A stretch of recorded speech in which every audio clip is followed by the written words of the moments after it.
बड़की भौजी छोटकी भौजी बाई से दूर जन देखते के हमरा का जरूरत है जे खाली इतना काम करत नहीं तब छोटकी भौजी बड़की भौजी मारत रहते है जा और लेकिन मार मार के थोड़ी ना काम करवाओ जरा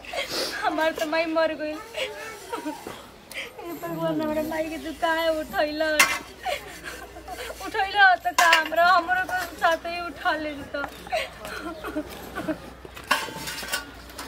तो बर्तन ना मजाई हां माज दनी कब से तू माजता है माज दनी बड़की भौजी उनु का मां ठीक बना जल्दी माज हई देखो तनी के भी कुछ भइले नहीं के या के शाम हो गई बड़की भौजी माज दनी अभी तुरंत मजा बड़की भौजी ज्यादा हमरा के भौजी मत कर ठीक बटे ना जल्दी माज के सब्जी काटो भौजी और कोनो काम बटे हां काम तो तारे बेटे रोज कर तू तने के बुझत के कौन काम कबो ना काम ज्यादा हो जाला ये से पूछ लेनी है ज्यादा ड्रामा मत करो ना मत बनाओ ठीक बना जल्दी माजो हम जाते हैं ठीक बना ठीक है माज दनी कैसे आके मार के हमरा के चल बोलिए कह कि जल्दी माज भगवान हमारा हाथ गोड़ जल्दी उठे का उससे हम जल्दी माज के सब कुछ काम कर दे जातनी माज देना तो फिर खाना बना के लेट हो जी ना तो फिर हमरा के मारे लगे जाए छोटकी भौजी बाड़ी वो तो और देख देख के हमरा के जोरे लिखा ने का है जातन धोले के तो धोले नहीं जातन खाना बना के बैठे पता ना दीदियों कहाँ गोइल बानी छोड़ के हमरा के घर में अकेले चल जाइले जा अकेले हमरा निमन लागेला एगो रानी एगो ननद बियन एकर तो जब देखी लनु तब तो भीतर से हुके गराइला सही दीदी बोलले कि ओकर का बरबरा कर हो कहां करनी जी दीदी का उखिया जबत रही द्वारा पे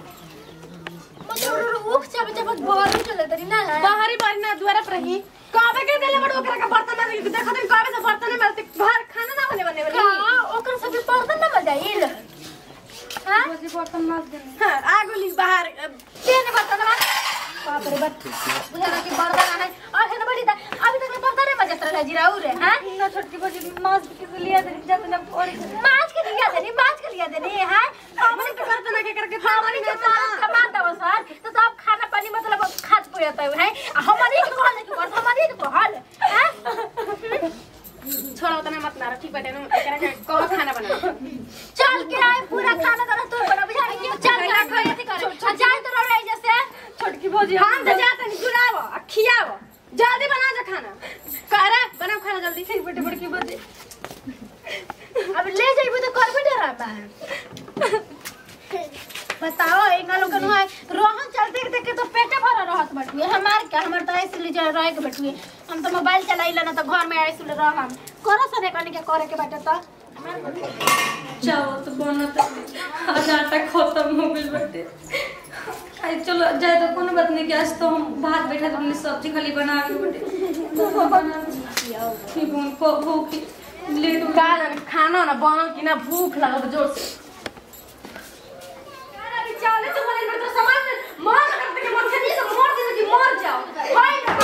अभी वो खाना ना छोटकी कहां बिया या बड़की भौजी छोड़ एक बार छोटकी के तो हम बता करो काहे ना कहां बिया हे भगवान छोटकी भौजी छोटकी भौजी से कोई बड़की भौजी कहे के बोले खाना नहीं के बोले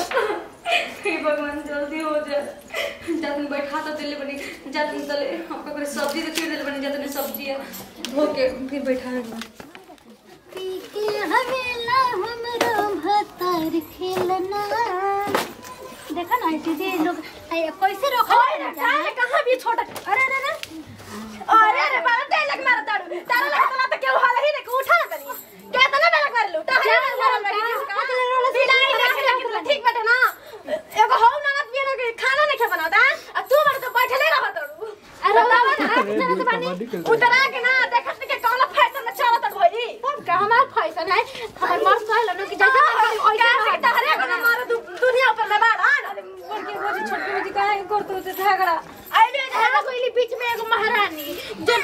झगड़ा करे बाप रे तारा लगता ला केहू हाल ही नहीं ओइसे साड़ी चमका के अंदर खड़ा जरा देख के झगड़ा मत कर खाना बनल हम बना देने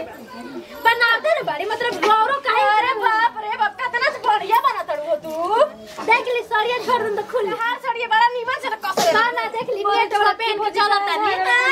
लागत कि बाप रे इनका के हाल ही नहीं नेट वाला साड़ी कोना उतरा मत ठीक बटे तारा लग रही अरे दीदी हमरा से काई थी कोनी भोज से फरियाई ना जन फरियाई के बट गए तारा से का फरियाई तार भतार ओए जे रमा लाजो लाजो एती नहीं के है आवत तरी भतार भतार मत कहि और के मुझे तो रोरे को भतारे बाउंड उतार रो के चलत बानी बाड़ा ना हमरा से पहले तू ही ना करू हमरा से निमन ना भतार उतार के चल धर्म करके ले चल भाई विद्या जो तू का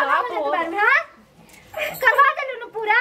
भौजी हमरा से का बोले तो हम का करवाई नहीं था जो रे जो खाना बना जो कर बाप रे बाप ये तो कम बिया हो पूछा था कि गोतनी है कि साड़ी नहीं है सही में अगला जन्म में ओकरा के भगवान डाइन